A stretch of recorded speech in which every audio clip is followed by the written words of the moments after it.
Okay. Okay. I think we're pretty much live. Yep, we're good. Alrighty, we'll give everybody just 1 minute to, if there's anybody else who wants to join. I just posted the link on LinkedIn.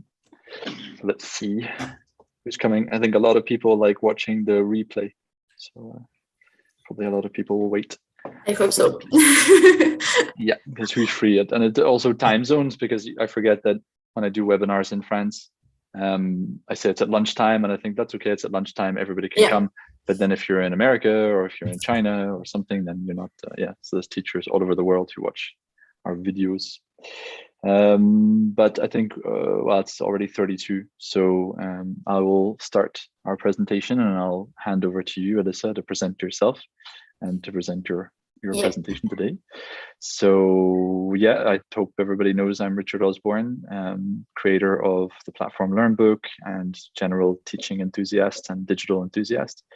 And I'm doing a series of these mini conferences, inviting different people every week to talk about their experiences teaching online, to do a little mini conference, talk about what they're doing teaching online, the advice that they have for other teachers, so that we can all connect a little bit all over the world, and talk about better teaching methods and the changing world. We talked about last week how the world has changed after COVID and confinement, and now so many teachers are going online. So I think there's a need for talking about which tools are the best and why, and etc. So I've invited the wonderful Alyssa Korleva today to talk to us about her experience of digital tools on online teaching. So I'll leave you to present yourself, Alyssa, and then we'll talk about your slides. Yeah. So I'm Alyssa, and I'm learning designer. I think we can say like that. I have a master's degree in language teaching and pedagogical engineering. So it means that I can do all things about e-learning, how to teach online, how to do effective pedagogies, training, digitalization, all these things like that. And when you ask me for find some tools, I said, oh my God, there are a lot of tools. It's not easy to choose because teachers wants tools that are free, easy to use, effective, attractive to learners. And so I want to present you 4 tools, maybe 3. I don't know if we have a lot of times. We'll see. And I don't want to present you tools like Zoom or PowerPoint, because everyone knows that, and that's I think obvious things. And I want to present you more some universal tools if you don't want to spend hours to make your lessons. And I have a question for you, Richard. Yeah. For you, what is the main task of this kind of tools for online courses? The main task, did you say? Yes, the main purpose. The main one, God. Yeah, because there's so many areas as well, like, organizing like your lesson. Yeah, for me, yeah. The main purpose is I'm not a teacher who prepares a lot. So I started a long time ago. I used to always be very much in the preparation, and I wanted to have a lesson perfectly prepared. And then little by little, I started being less prepared and less concerned by preparation, because I found that preparing sometimes would actually make the lesson more constricted than if I just did it spontaneously. And after a certain time, I think every teacher becomes more spontaneous.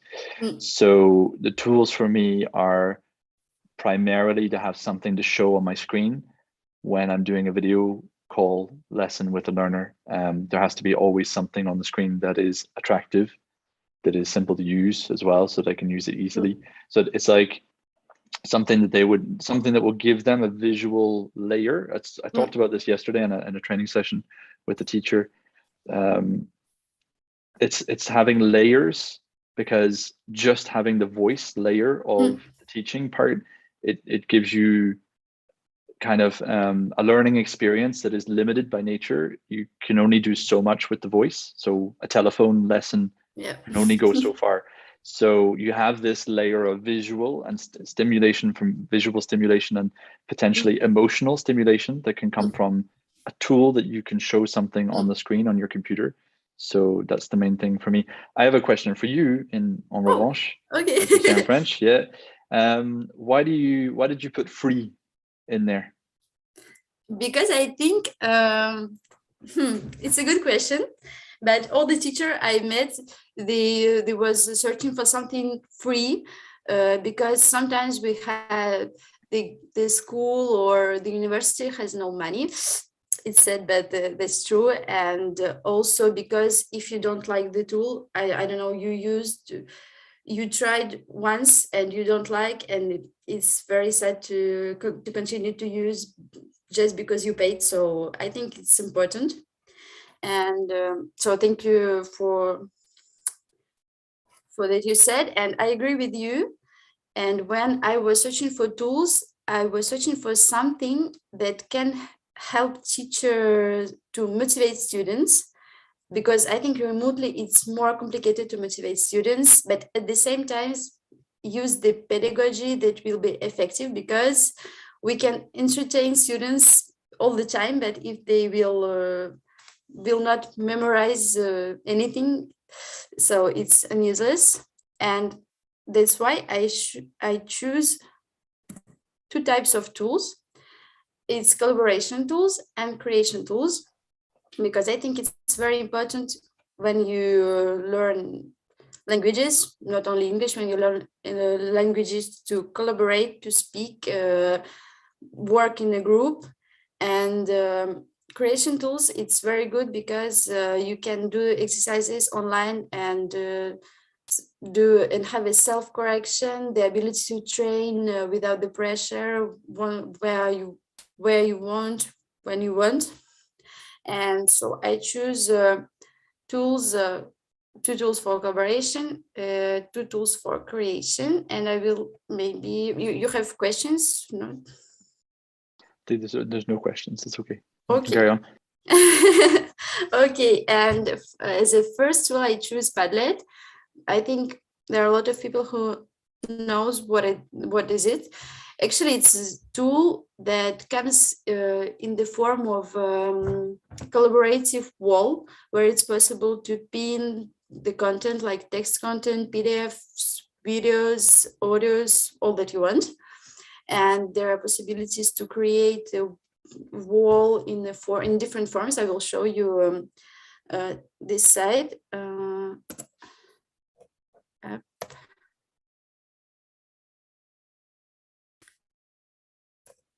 So it's something like this. You can make a Padlet, like a wall, and you have different types of content. You can make a wall, for example, like this, with important information, videos, sources, or for example,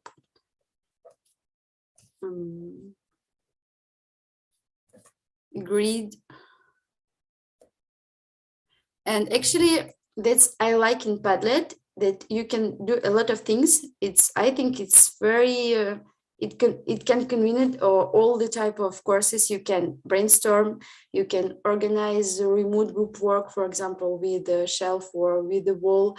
You can you can even do I don't know, work schedule, a course presentation. Students can write something, give the comments, express themselves. You can also use Padlet, I don't know, for example, is a space where students will give their opinions if they like the course or not. And you can create a lot of exercises that will be fun and effective. Like, for example, with a map, you can do, you can learn a country or cities. For example, I don't know, you can do exercises about English speaking countries, and students can add some photos, text, comments. So Do you have Yeah, some I could. questions? Yeah, I can tell you that. So you're reminding me of using tablet in the Padlet in the past, and how I used to use it. And yeah, exactly the whole map thing. Like it's just again what I said, having that visual element. So it's not just Padlet at the base. It's a content sharing system. The way I used it. So you're like you said, you're sharing images and text, and Yeah, you can also share PDFs, files. You can also share yeah, audio. You can actually record audio into Padlet. So you yeah, could record a pronunciation example directly into Padlet yeah. for doing You can pronunciation do a lot of practice. things. Yeah, You've exactly. got it. You can actually, I think you can do all that you want with the Padlet because you can add all the type of content, text, really all that you want, and you can organize all the information as you want. Yeah, I think for me, when I've taught teachers in the past, because I've done a lot of training, teacher training to help teachers learn how to use to teach better online. And one of the things you find the most often is teachers who are not used to using computers in the classes, which is basically like 95% of the teachers in the world, which is not an exaggeration. Yeah. That's a fact. No, but like it was never, there was never a point to doing video lessons before COVID. And then suddenly, unless you were like working at distance and like you didn't have local clients, maybe you're living in an Anglophone country and so you're working online. But anyway, the thing that I found the most challenging psychologically was I have this stuff that I want to use for my class. I have a piece of paper, I have a photo, I have something I found on Google, something I found on YouTube, something I have in a Word document, something I have in a Google document that's online. How do I get my learner to see all these things? And so Yeah. things like Padlet, I see that as super useful. What you said about collaboration tool, it's like anything where you can dump all of the stuff that you have in one place and that the learner can see it and that they can comment on it. Like you said, that they can add comments. They can Yeah. even, if you share it with them and you have a paid account, we'll have to talk about that in a minute, then you can share it with them. And like you said, do a group activity where they can add their own content, like record their own stuff, record their own voice to answer a question and put that in the Padlet, share. It's more than just like how do I share my photocopies and my stuff. It's like how do I even share my participation? Like Mm. I've done something, I've said something, I've written something for my homework. I can put it in the Padlet. So it gives you this kind of like store or dump where everything can just be thrown in. So I think that's super important for this kind of tool and how I used to use it. Yeah, I agree with you. And I had some teachers at the university who used the Padlet like this, but so there are no problem. I agree with you. But me, I prefer more use it for collaboration work and remotely because it's difficult to students to collaborate, and there are place where they can write all that they want, send, as you said, links, videos, PDFs, and it will be in the same space. I don't know if we can say like that. And after you can work with that, you can, I don't know, replace some things, like this, and you can organize your work like you want. And I think that it's good for work in the team too. I can't hear you. You raised a really good point there, and thanks for that. So yeah, you raised a really good point, and actually, it's something again the teachers brought up to me in these training sessions was the question of privacy. So I have 10, 20 groups. How do I share things with that one group in a way that none of the other groups are going to see this private information? It's company information that shouldn't be shared outside. So there is that whole sharing menu at the top right, where you have a lot of access, like Google Drive or like OneDrive or Dropbox. You have that way of saying, I'm going to invite X, Y, and Z person, and they're the only people who can see this Padlet. It's not a public Padlet. It's a private Padlet only Actually, for X, Y, it and Z depends. person. There are a lot of possibilities because you can share with everyone. You can share, and only people with the link can see it. You can share, and people can't modify, can't comment or not. You can also share by email, or if I'm not mistaken, you can even add like a password and give a password to your students, and the students will have an access. So there are a lot of possibilities, and even there are a lot of Padlets that you can find in the free access, like on your on the side, and you can reuse it for you. It was, so that was one terrible thing that I found, exactly what you just said, because there's like schools in America where some teacher has spent days and days and days putting together a huge, beautiful Padlet and just forgot that it was public. And so Google is actually going and finding all of these Padlets and putting them in the search results. So I was searching like Padlet ELT and just tapping that into Google. I found tons of free Padlets of people. Yeah. Maybe they meant to make them free. I don't know, but it was like class CE1 of a school, blah blah blah, in Toronto, and you can copy the whole Padlet and you can steal all that teacher stuff. But like, yeah, there is. I think at the like on one hand, it's cool, but on the other hand, you have to be careful about the privacy of a Padlet and make sure that it's private for that group only if you want that. If the teacher wants that, but very often the teachers want the groups to be private, so you need to be able to set those privacy settings in the share menu. But like you say, there's tons of parameters. You have to really spend time, and I'm sure there's probably tutorials about Padlet on YouTube. I've seen tons. Sure. I think. One question then is, which is really important, is Padlet used to be free for everybody, and of course at one point they decided that they need to make a little bit of money to pay for this enormous tool. So what is like the pricing model today of Padlet? Because I haven't kept up to date with it myself. So we have a free version and a paid version, and the free version, it's a little bit limited because I think you can create only 3 Padlets, but you can so if you delete one Padlet, you can create another, but it's not very good. So there are paid versions, and I don't remember how much. I'm sorry. No, it's okay. I can have a look. I think it was like $8 or something. Maybe something like this. It's important to know, because I think for what you said at the beginning is exactly right. Teachers are wanting to look at something that they can try for free and that they can test it to see if it's really right for them or not, because every teacher has their favorite tool. So I think it's really important to have that in mind, that when you're testing Padlet, one day they might ask you to pay X price. And that's at the moment, the 20 Padlets one is obviously a very stupid deal. Because I think if you're going to use Padlet properly, like you're going to invest in it, you're going to have one Padlet per group and maybe multiple Padlets per group. And the average teacher has 10, 20, or maybe more groups at a time. So I think it's the platinum package that you're going to want, and that's €9.99 a month. I don't know about dollars, or €100 a year with 500 megabytes of storage. So that would probably be the one you want to go for. And there's quotes for schools too, but it's like really high level quotes for when you have multiple teachers in a school. So I would say start with the free one, get those 3 Padlets and test them.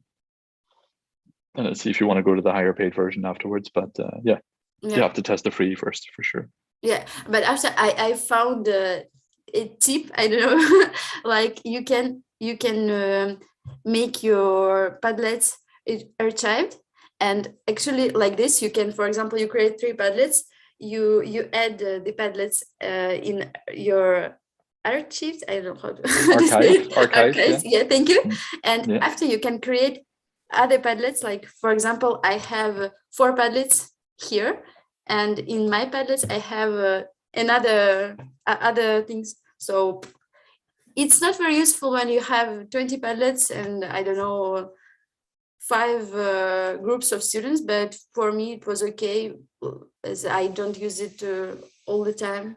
So if I understood right, that means that you can kind of master that Padlet limit by making your Padlets and then putting them into the archive when they're done. It doesn't count in your active Padlets then. Yeah. Okay, and so after you can change Padlets, so you can change. Today I add this in archived and I change. Could a learner, like someone outside, could they still access an archived Padlet, or? I don't think, no. Okay. So if it's archived, it's it makes sense, because then you're doing maybe 3 lessons actively at a time. And once that group has done their lesson, then you archive that Padlet and you start a new one for the next week or something like that. So yeah, you could probably use it for a reasonable amount of time for free. before you have to really go to the paid version. The Yeah. folder that you have there, it says my A1 learner, is everybody you can make folders and organize Yeah. them? Yeah. Do the archived Padlets appear in that folder or not? Sorry, can you repeat? In the folder my A1 learner, imagine I have like 3 Okay. Padlets in there. If I archive Big City Life, will it still be in that folder or not? Not. No, okay. That would have been cool, but yeah. You know, yeah. Yeah, do it. Try the archive and see what happens. That would have been cool. It could have organized your archives. Okay. Yeah. We're trying to cheat the system anyway. So we're yeah. teachers like that. We know the teachers like cheating the system to get more free stuff. So anyway, but that's cool that you can organize it into, and so you unarchived it and it went back into that folder. Okay, that's cool. Yeah.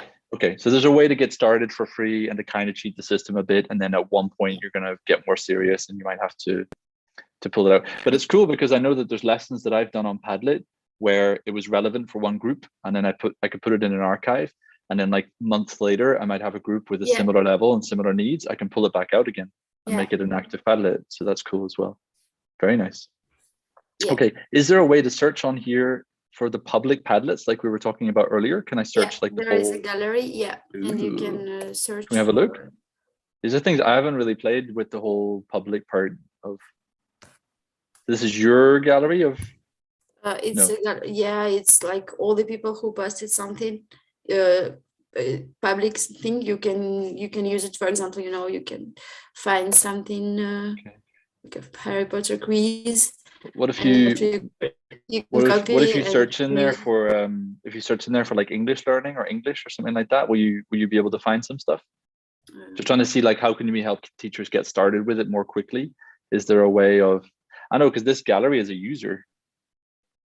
So is there a way within Padlet to search the public Padlets, all the public Padlets in the whole of Padlet, or go back to the main screen? What happens if you do the search Padlet thing at the top? I take it that's only for your Padlets, maybe? Yes, I think it's only mine, but I'm sure there is this possibility, but I don't remember where that. Okay, I'll show you a little trick. I'll share my screen if you don't mind. Okay. I'll show you a trick. I know it means we're going to spend the whole time talking about Padlet, but actually it merits it, actually. This is a little Google trick. If you want to search Padlet for English stuff or anything, because like I said, the Padlets that are created are, it's called crawling. They're crawled by Google. It means the robots from Google are like looking at the internet every day and seeing which new websites have been created. So this person has created a Padlet. It has the word ELT in it. And how I know that is because if you type site first and then a double point, and then whatever the website is you want to search for, Google will search within that domain name. So anything that's attached to that domain, so padlet.com/anything, it'll search keywords within that library of things. It's interesting. So yeah, it's a really. I didn't know that. but by the way, so this is another little trick, and I'm sorry, it's completely off topic, but it's really useful. If you look for site linkedin.com, you can do, for example, site linkedin.com training manager, and it'll give you all, like, that didn't work, but it can give you all of the different people who have the word training in their profile. Yeah, so it didn't work. Why did that not work?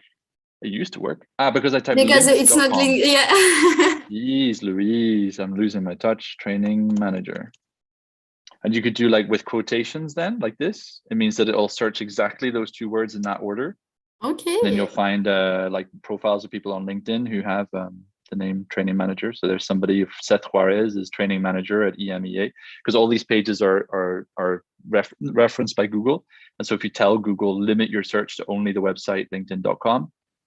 So this is good for you, Alyssa, who's searching for potential future employment, and for teachers who are watching, who are maybe searching for a particular profile of somebody on LinkedIn who could be a potential client, who wants to learn English. You could also search for English, like that training manager English. It should, in theory, show you people who have the word English on their profile as well. So maybe they say, I speak English, and then that means that it's a second language. And so, yeah. Wow. You to find the be played with. internet. I am in the matrix. I'm in the matrix. So I'll say Padlet.com, and then ELT is a good term. ELT or English, Yeah. and that'll get you a lot of improve your English, for example. Oh, they have a whole section for that.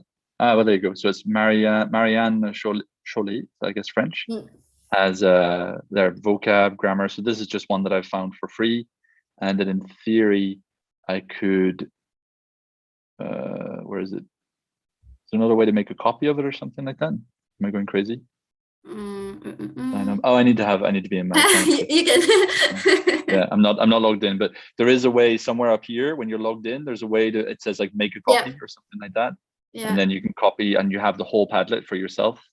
So there's another one there. Do Delphine English Resource. So this is somebody who's teaching French students English. It doesn't work. So it's worth going through and just having a look through all these different ones. There's tons and tons and tons. So with more or less quality, but you might find some little treasures in there because there's a lot of teachers using this for free and who might have not put the privacy rules on. And so you can find tons of stuff for free on the internet. There you go. Little tip. So try English, try ELT. If you're in I would say as well for a teacher who's in like somebody teaching in Brazil, maybe you search for the Portuguese word for English, which I think is inglés. And if I said that wrong, I'm going to be embarrassed. And people say, "Oh, that's Spanish," or them. Okay. So whatever the word is in that native language. So if I search for anglais, I might find some Padlets that are for French people learning English. So if I have like a beginner who's based in France and I speak a bit of French, then I can, I'm based in France, so I speak French, and sometimes I speak French with my learners. Then I could use these, which maybe are more geared towards, maybe they have some translations, some things that are specifically good for people learning French. And if I take a copy of this, I can chop it up and use bits of it myself. And so, yeah, it's a really, really great source of stuff. Anyway, I've taken all your time away. Sorry, Alyssa. It's okay. I don't know if we had time to continue. No, you're going to have to come back next week and do more presenting. Okay. Okay.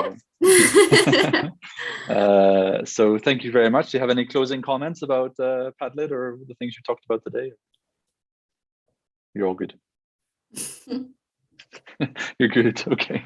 So thank you very much for participating. It was really interesting. And thank you for renewing my excitement for Padlet. It's a really great tool. Actually, it was the first tool that came in my head. Okay, tools for teaching. Padlet. Yeah, that's it. At one point, I remember when it was free, it really changed the world of teaching, and I saw a lot of teachers who never used internet tools before suddenly getting into Padlet because all their colleagues were like, "It's totally free. You should just use it. It's free." And if it was supposed to be forever free, and then at one point they changed it to a paid model. So I think that was a really depressing moment for a lot of teachers, but but it was a tool that was so widely used, it was so widely appreciated. So I think it's worth getting back into it and seeing, and it's not expensive in the end. $100 for a year is like, it's one of the cheaper tools out there, I think. So yeah. For all the things it can do, the storage and everything, it's really not bad. And we're not even getting any commission. Shame. So thank you very much, Alyssa, and we'll see you again next week. Yeah. Okay. Bye-bye.